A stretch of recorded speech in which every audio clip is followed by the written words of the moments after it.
Welcome to the She Ventures podcast, dedicated to inspiring women to unleash their untapped potential across work, life, and beyond. We bring you stories and inspiration from around the world, across fields and industries, and ones that nourish the mind, body, and soul. Hosted by Gina Moffa, founder and CEO of She Ventures. Thanks for joining.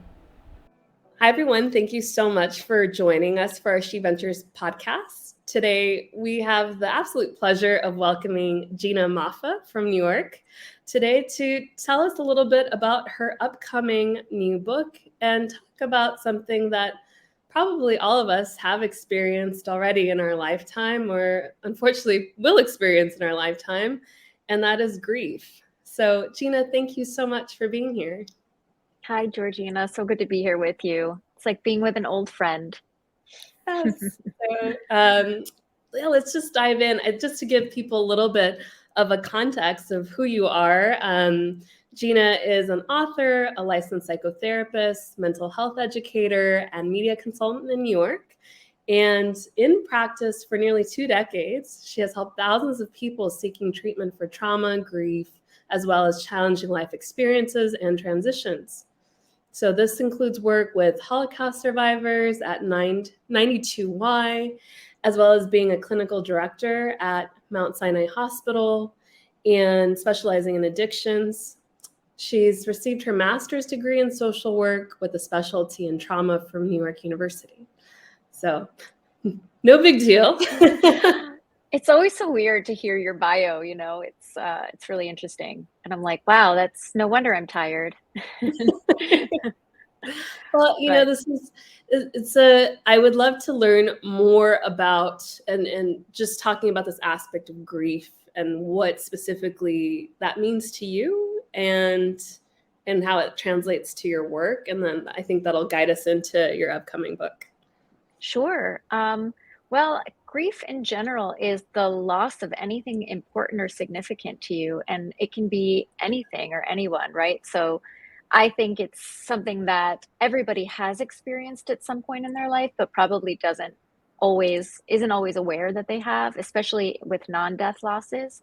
For me, I was working in trauma and grief early on in my career, or actually first working more in trauma and then realizing one of the parts that wasn't really ever included was grief.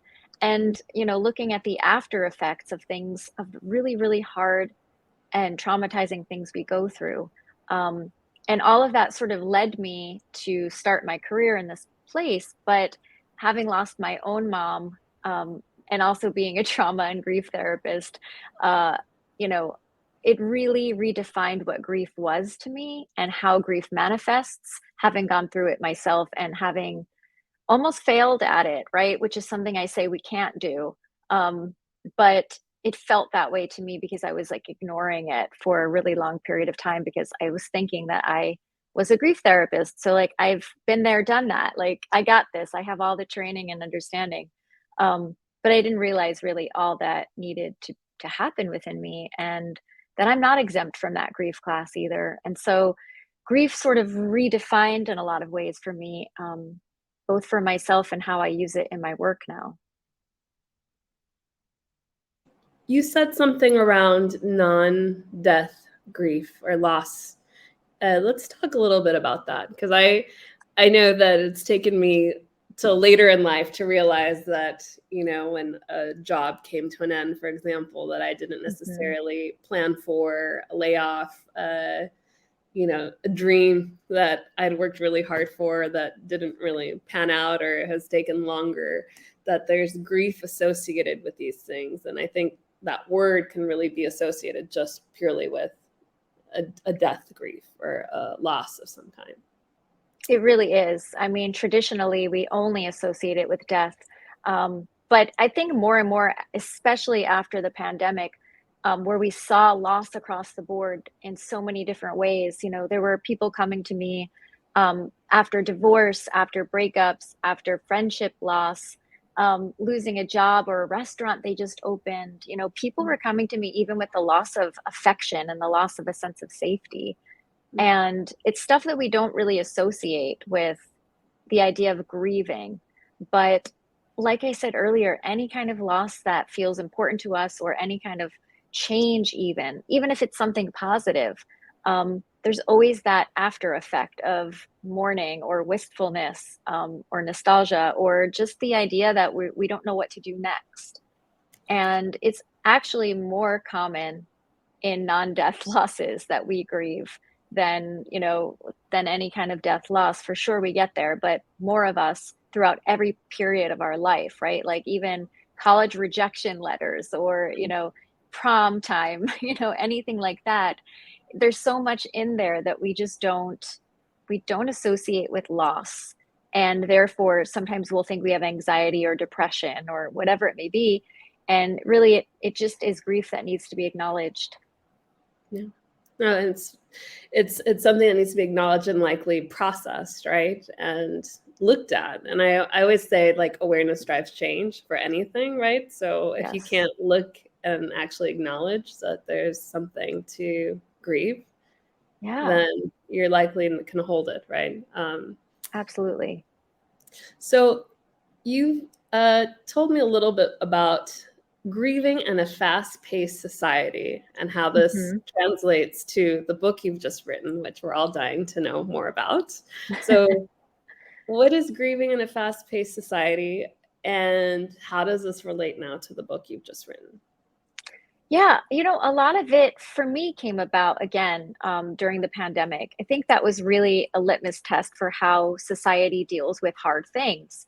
And I don't know if you remember, but really during that time, reels became something that were, brought about by social media. And not only reels, and you have to get your message across in an entertaining way, but you have to get your message across in 7 seconds or less. Right. And it became really apparent to me based on the conversations I was having with clients. I work with emerging adults, um, and and people who are really high functioning, very busy, and have very little patience for the unknown. And it's really hard because grief is the unknown, right? You can't tell somebody who comes to your office or you talk to over Zoom, hey, this experience that you're having is going to be really messy and nonlinear, and it's going to last as long as it lasts, and it will be unpredictable. Um, People don't have the capacity for that, I think, at this particular time. Just doesn't work. And it causes so much more anxiety and so much more of a negative emotional effect. Um, so for me, it was the idea of, okay, if we can't necessarily predict what grief is, how can we bridge it so that people will have a sense of agency over what is a really unpredictable path ahead? And so I basically decided I wanted to write a book after talking to some clients who were like, can you recommend some books? And everything that I was recommending just wasn't really hitting the right place. And it's not that I believe my book fills in a gap, but I think what it does is it acknowledges that although there is no cure and no real individualized, or actually no recipe and no map for grieving, that we can provide tools, and again, like you say, self-awareness, and look at our losses honestly, and look at our patterns, and look at our entire life, which actually participates in that sense of grieving and how we grieve. We can look at that honestly, and we can provide tools, and we can actually provide a sense of agency for something that is really turbulent and confusing and disorienting, especially with people coming in after breakups, and or job loss, and not really knowing what to do next, because now they're questioning if that was ever really the job they wanted to begin with. And Mhm. so, so there's a lot of different layers in loss, and people don't necessarily just want to sit and look through and sift through those layers indefinitely without a sense that there's going to be some relief at some point. And so that's really the hope and mission of my book, is to provide that and be as close to grief therapy as one can get, providing access for people who don't have, the ability to Mhm. go to therapy, or maybe aren't ready yet, or a lot of different things. So that's my hope. And the title, Moving On Doesn't Mean Letting Go. Can you just tell us a little bit what that means to you personally? For sure. For me, it does have to do with a death loss. I think society in general has such an anxiety over us grieving. And and or society feeling hard feelings and pain for too long. We're like, okay, you can feel that grief, you could feel that depression, but do it quickly, get it done with, make it neat. And so many times, even after the loss of my own mother, and I hear this all the time with clients, people are saying, you got to move on, you got to let go already. And those two are not mutually exclusive, right? Yes, we do move forward and we do move on, quote unquote, but we're not letting go of the meaning and the depth of feeling and the relationship, right? My mother will always be with me. And that's a personal thought, but we carry people forward, or we carry important things forward in our memories and our hearts, and also in whatever way we can through rituals and in ways that we honor. And we have to give people that. And so when we say move on, we have to be really thoughtful and careful about how we say it and in the way we say it, and understanding that those two do not belong together. And so it was a little bit of a sarcastic nod to society, like simmer down already, we'll get there. But if I'm going to move on, it doesn't mean that I'm letting go. So no, it's powerful because all of these experiences also shape us, right? So it's almost dismissive to say that there is this part of acceptance of grief, right? That is the breakthrough point when you can finally accept what you've lost in whatever capacity, whatever that means to you. But yet it's honoring with the experience for what it was also. So yes, I think as a society, I also teach meditation, and a lot of people are like, I don't, that's really hard. I don't want to do that. I want to just sit there and be with my thoughts, and eventually the thoughts come and go, and you can, but it's like anything else, right? It's that willingness to have the awareness so that absolutely. You have some level of change in your life. Because if you're not facing it, then you're really not going to be able to let go. That's the reality.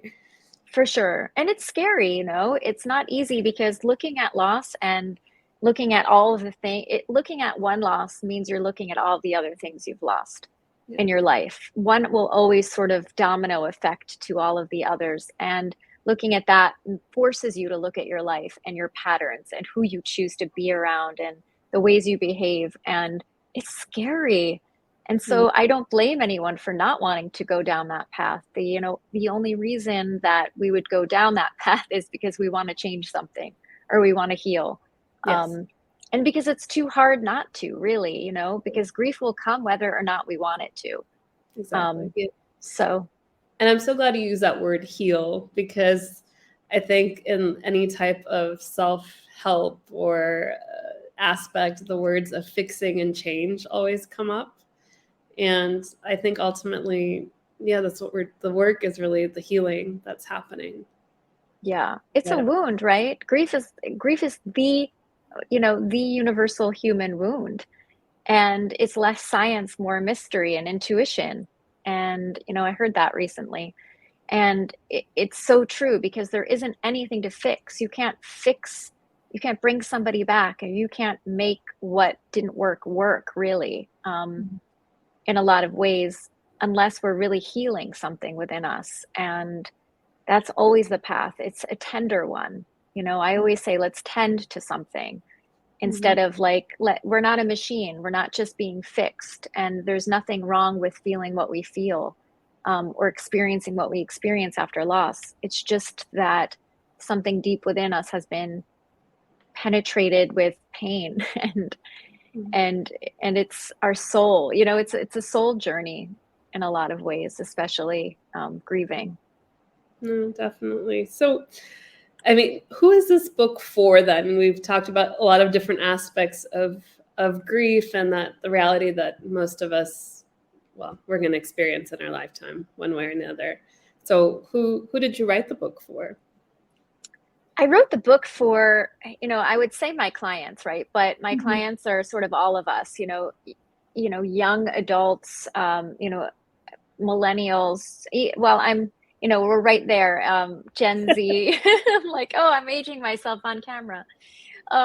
But, it's really for anybody who is not sure about therapy. It's more of a clinical book, but I do talk about my own loss and I talk about a lot of things my clients have gone through.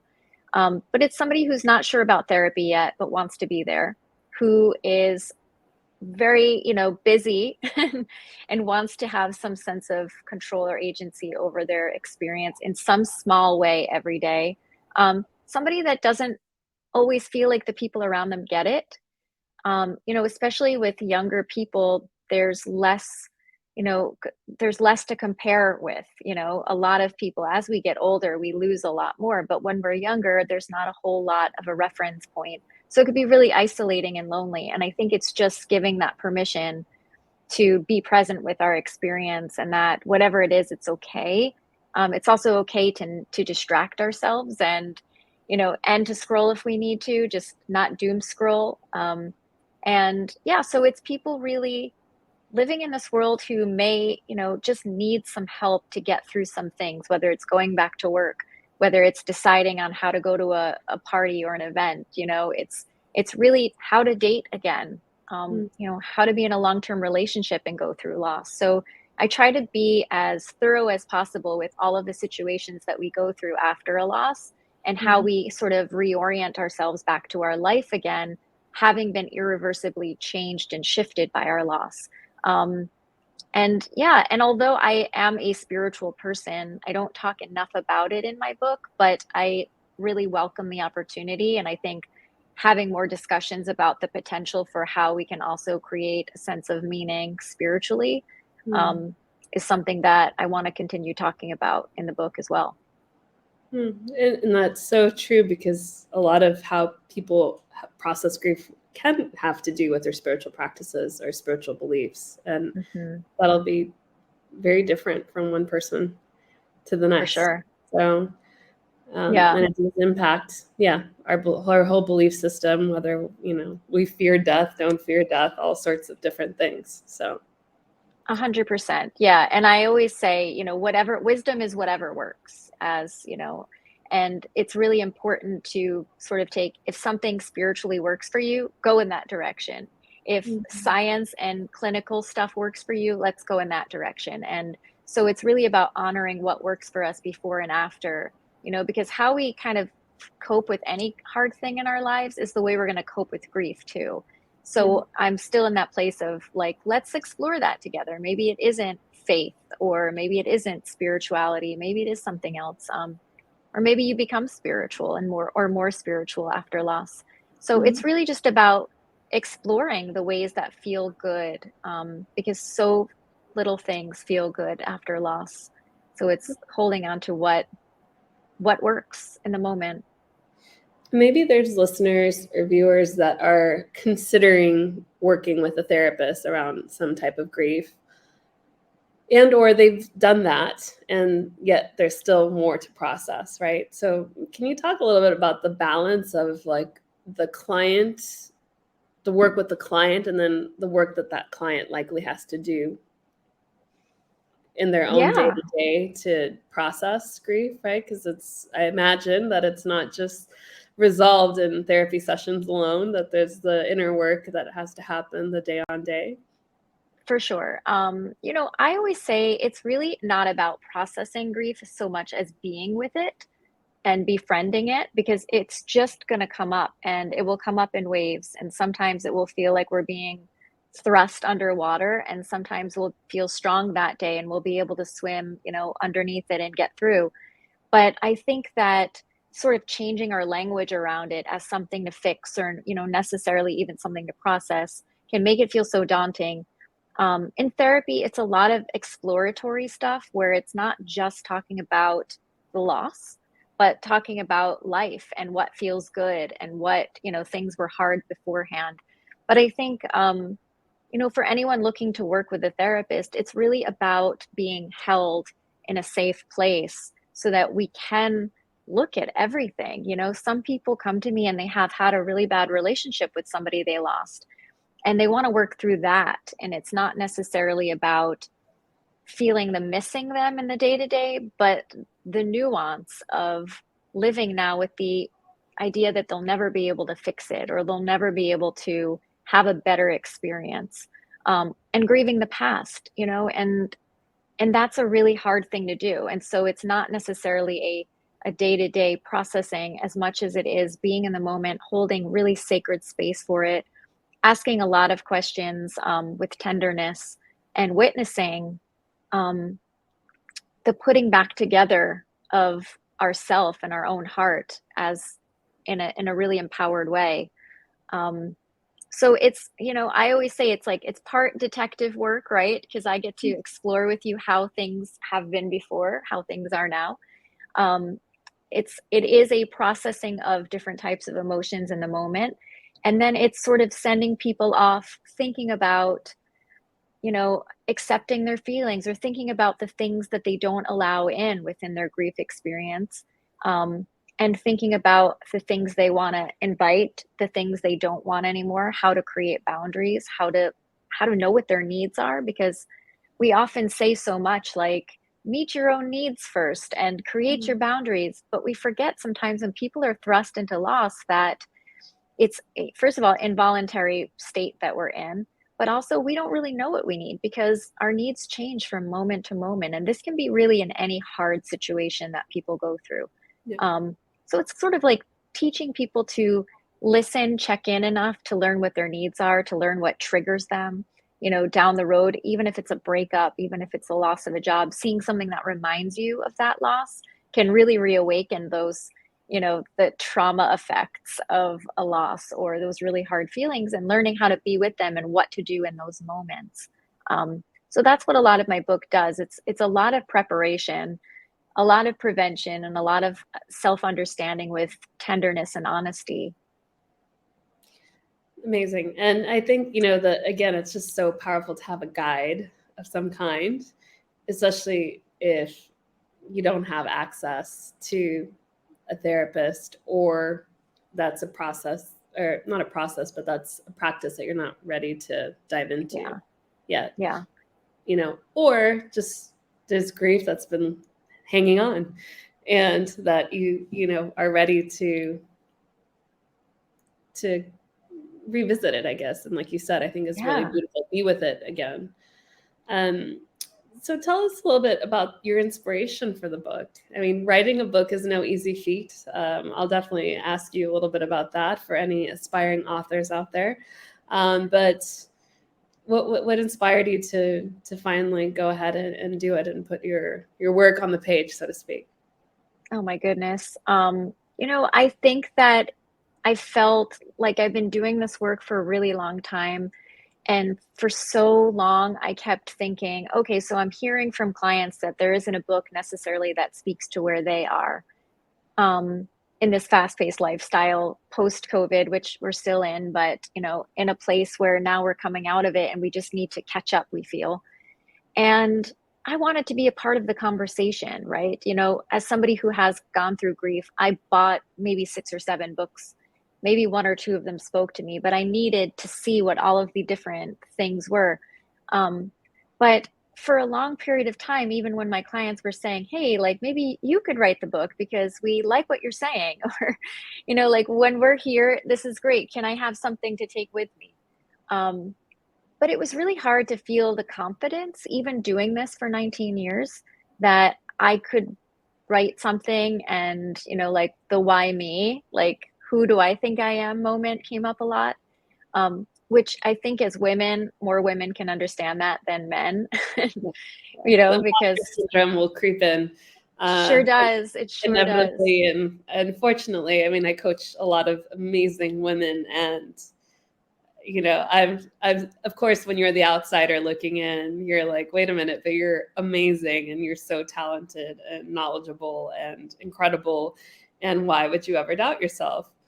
And again, if I point the mirror back at myself, I've experienced it myself in different capacities. So I think that's just a very human thing that and but it can be really destructive, right? It can stop people from doing the things that they are drawn to do, meant to do, pushed to do. And that almost happened with me. And so, I kind of worked through that in a way, and I was like, well, I'll just try it and we'll Yeah. see what happens. And got myself a really amazing book coach that Yes.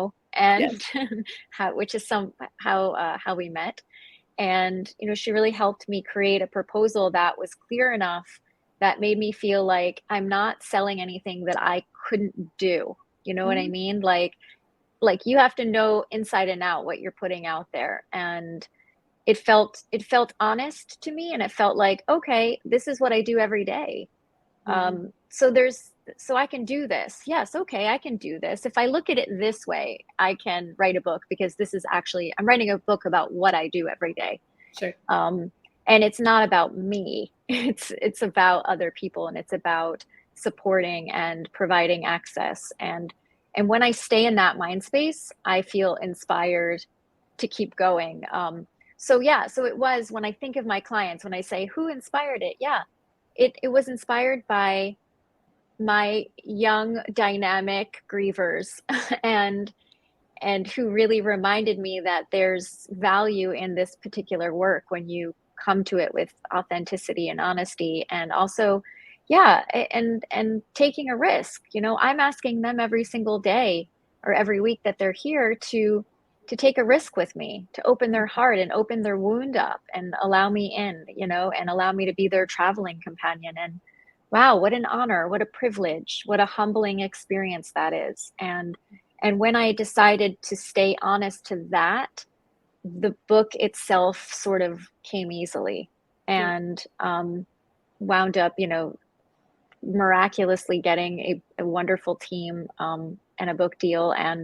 And yeah, and that is my hope, is to really just be a part of the conversation for people that need this specific type of book. Not everyone needs a guide. Some people love memoirs. I was somebody who loved memoirs, but I also could have used a guide looking back Exactly. now. And Yeah. so, we learn from other people's stories, but sometimes we also need to put tools in our toolbox for ourselves to take away. And so I'm grateful that my clients even planted that idea in my head, because they were my teachers in this place. No, that's wonderful. And I think that that's really powerful shift. Sometimes we internalize the fear of this imposter syndrome so much. But if we Yeah. can actually step back and look at, wait, what is the purpose? Like, what's the beautiful purpose behind what I want to do? And kind of detach yourself from the purpose and just, connect with that ability to serve that purpose.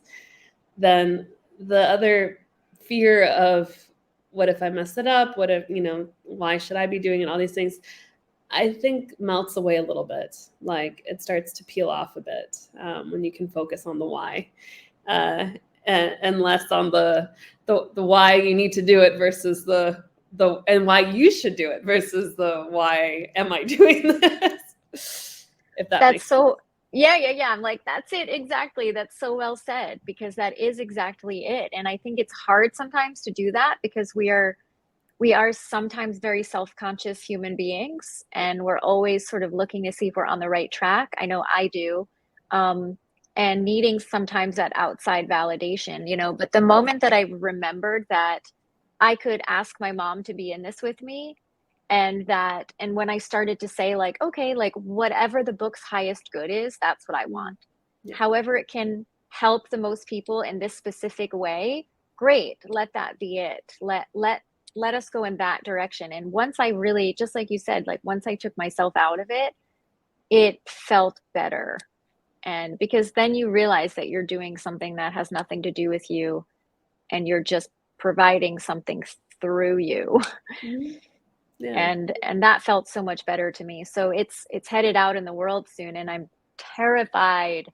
But but my hope is that, again, that its highest good is reached for the people who need it. And it may not be, it may not be this instant hot seller, because number one, people don't love to talk about grief, and number two, people don't know they're grieving a lot of the time, and number three, it's a book on grief.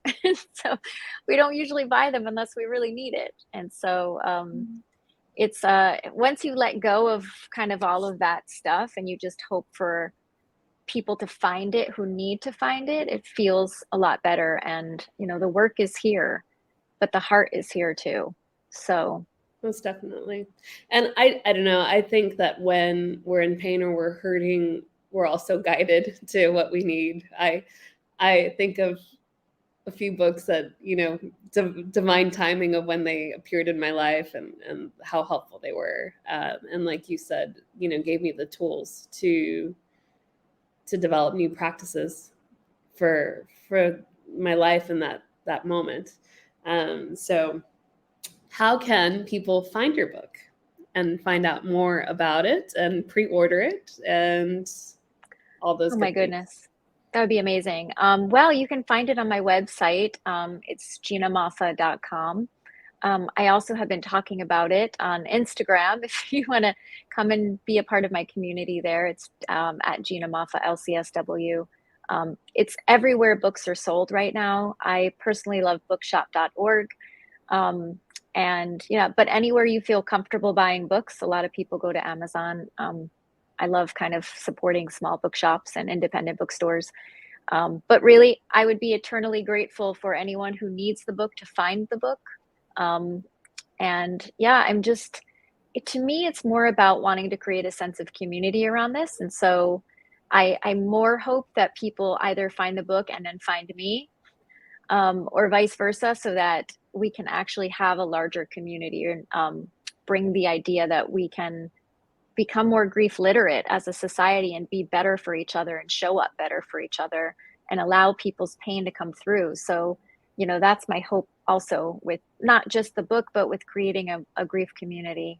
Yeah. And I think there's so much power in knowing that you're not alone in sitting with your grief, because you can't compare grief, right? Just because, even if you can look at 5 people and they all had, different things that happened, and you're like, wow, that one was so horrible. How could I even put myself in the same category? Grief is grief. Like, your experience is your experience. So I think there's a lot of beauty and power in community and being able to hold space and know that you're not in it alone. You're not alone. So you just created a community, I thought, right? And you're having like a street team. There's other fun things going on. So how do people find out about that? And we'll be sure to put all the links and everything as well. But we'd love to hear from you. I love it. You can join my street team. Actually, I have a link to it on my Instagram links bio page. Joining my street team, I just love the term street team. It gives me such a visual. I feel like we're out there like Bernie Sanders or something, going door to door on stuff. But it really is just to get the word out about grief, grievers, my book, all of that. But it's really about creating a sense of community. I have a lot of fun things that I give out. I guess it's not fun necessarily, but I have some things that I give away. There's a lot of sneak peeks into the book, and also some swag. But beyond that, I also just formed a Facebook community for grievers, and it's just gone live yesterday, actually. So I just wanted to have another space where we could come together, and have not just it be peer support, but somebody who is in the field and in the trenches be a part of facilitating it. And you can find it. The page on Facebook is called actually the same name of my book, which is Moving On Doesn't Mean Letting Go. Okay. So if you find yourself on Facebook and want to join and be a part of it, I welcome you with open arms and open heart, and would love to just meet new people here and help people to feel a little bit less isolated in this experience. No, that's wonderful. So we'll be sure to share all those links. And as we wrapped up, just a couple things. I mean, what would you say to somebody that's just starting their grief journey right now? They're listening, they were called to this podcast for whatever reason, and they don't really know where to begin. Yeah, I mean, I think it depends on kind of where people are feeling, but I always say sort of manage our expectations as a griever, right? So that means like, don't compare yourself, like you said earlier, with other people's grief. Make sure first and foremost that you're taking care of your body. Grief takes endurance, and that's something I learned myself the hard way early on when I said I failed at grief, was I didn't include my body in it. So I would say making sure that we move our body gently, that we take walks, that we spend time in nature, that we drink enough water, which I am also guilty of not doing enough of, and getting as much rest as we can, even if we can't sleep or we're sleeping too much. Like, that is really important to do early on. is starting really very basic with our bodies and really just spending time with people who get it and people who support you. I think we have a tendency to push ourselves a lot to do things we're not ready for or things we don't want to do. And I always say, make an ABC plan. So, if you want to do it, start out plan A. If you get to that day and you can't do it, let's already have a plan B started. And if that doesn't feel good, let's have a plan C ready to go. Just so it doesn't feel so overwhelming that day. You already know you've got something in place that you can jump into. I think these are sort of the places to start. And obviously, if it feels overwhelming, reaching out to people, whether it's a support group, whether it's a religious figure, whether it's a coach, or whether it's someone like me as a therapist who specializes in grief and trauma, please don't be afraid to at least just reach out, and you don't have to go through this alone, and you shouldn't. So that's where I would start. Thank you. And for any aspiring authors out there, anything you would share? Hire a book coach. I'm going to say that one. Hire a book coach for sure. Hire a book coach. Also, it's not what it looks Michelle. like. I'll put Michelle's link in there too, because we've alluded to her a couple of times in this. Absolutely. Rochelle Fredson, rochellefredson.com. But I would say you don't have to do it alone. All of those moments that we see people writing alone in the woods, it's such an interesting thing. I used to think that's how you wrote a book, but writing the book alone is just not the way to go. And I would say also just making sure that you have the right support, because it is a really scary, long, isolating experience sometimes. But just to stay at it, to remember why you're writing it, and to talk to as many people about it as you can, because the more we talk about it, the clearer we get about our ideas. And the more that energy gets out into the universe and it becomes, just a solid creation already. So I would say that take care of your body like you would as a griever, and know that you don't have to do it alone. But if you think you have a book in you, you do. Yeah. And to keep believing in that, and reach out to people like all of us who've written a book or have wanted to and are on that path, and just ask whatever questions you can. Everyone who's written a book loves to talk about it. Yeah. It's a marathon, not a sprint, for sure. Correct. So well, Gina, anyway. thank you so much for being with us and for just your tenderness in the conversation. Thank you. We'll be sure to post all the links. Again, if anything in this podcast is calling and speaking to you, you can go on Gina's website, ginamoffa.com, and learn more about moving on doesn't mean letting go, and the community groups and all the other good things. So thank you so much. Thank you, Georgina. Thank you for your time, and thank you for the work you do. Thanks for inspiring so many. It's including myself. You're a gift. You are a gift to the world. So thank you. Thank you.